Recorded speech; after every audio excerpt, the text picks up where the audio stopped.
Hoje na coluna do Walter Longo nós vamos falar sobre o vidro, que é um velho conhecido de todos nós, mas que de uns anos para cá tem assumido novas formas, né, Walter? Exatamente, Marcelo. É interessante que o vidro, pouca gente sabe disso, mas o vidro tem uma estrutura molecular de líquido e não de sólido, o vidro que a gente conhece hoje. Na verdade, ele possui uma forma, né, que a gente pode chamar de uma substância líquida com viscosidade quase infinita.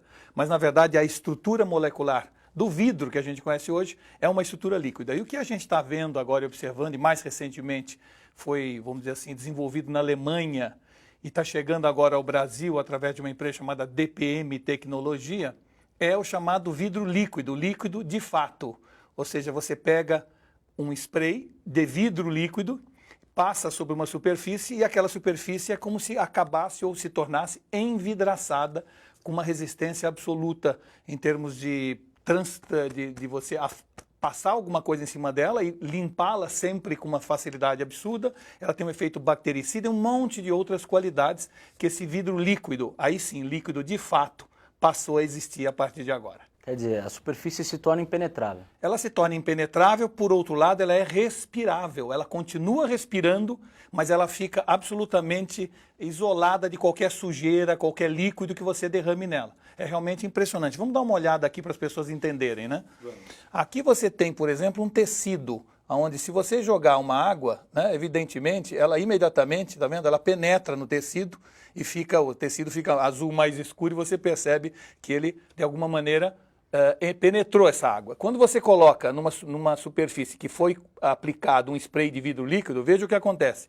Ele fica absolutamente impenetrável, apesar desse tecido continuar respirando. Ou seja, você pode vestir uma camiseta, pode vestir qualquer tecido e ele continua respirando normalmente, apesar de absolutamente impenetrável, seja para gordura, para tinta, para qualquer coisa. Tá? A mesma coisa, se a gente botar aqui num papel, vamos pegar um papel aqui para mostrar a vocês, olha o que acontece com o papel, né? Um papel quando você coloca água. E aqui, quando você coloca água, veja o que acontece. A água não penetra, por quê? Porque de certa forma, esse papel foi envidraçado. Tem uma película muito fina, que a gente diz que tem em torno de 100 nanômetros, ou seja, ele é 500 vezes mais fino que o fio do cabelo, essa superfície. Mas quando coloca-se isso nessa superfície, imediatamente o objeto fica absolutamente impenetrável em termos de sujidade que nós chamamos, tá certo? Então é realmente algo que veio a revolucionar. Dizem que existem algumas tecnologias que a gente fala, não é possível que seja tão bom. Esta é o caso, esta é uma delas. Aquelas substâncias que surgem, aquela tecnologia que é desenvolvida, você fala, não é possível que isso exista, mas existe e está aqui entre nós. Eu vou botar numa pedra pómez, por exemplo, vejam o que acontece com a pedra pómez normal. Ela imediatamente absorve essa água, penetra nessa água. Mesmo numa pedra pómez, quando eu coloco o nanômetro, veja o que acontece. A água cai e continua impenetrável.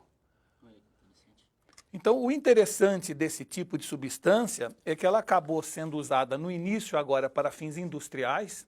Nós estamos vendo vários metrôs do mundo cujos trens e cujas estações estão sendo totalmente revestidas com isso para evitar sujeira. É um efeito que evita pichação. Se você passar isso numa superfície, alguém pichar, basta limpar com um pano. Mas principalmente na área da medicina, para evitar, vamos dizer assim, o desenvolvimento de bactérias, né? Normalmente você tem um enorme sistema de limpeza desses locais.